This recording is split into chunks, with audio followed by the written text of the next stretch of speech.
Pizza pockets ali pizza žepki. Danes pripravljamo kar dve verziji. Pekoči ali ne pekoči pizza žepek, katerega izbereš ti?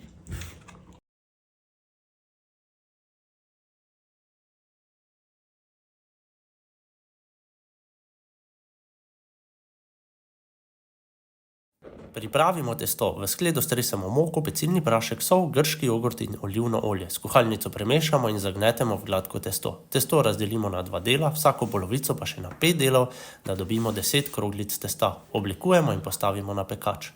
Za omako premešamo paradižnikovo pasato, italijanske začimbe in sol. Pričnemo s prvim nadevom. Žepek sploščimo, dodamo omako, nastrgan pecorino romano, kuhan pršut in nastrgan sir edamec. Žepek tesno zapremo in z roko sploščimo, da dobimo polpet.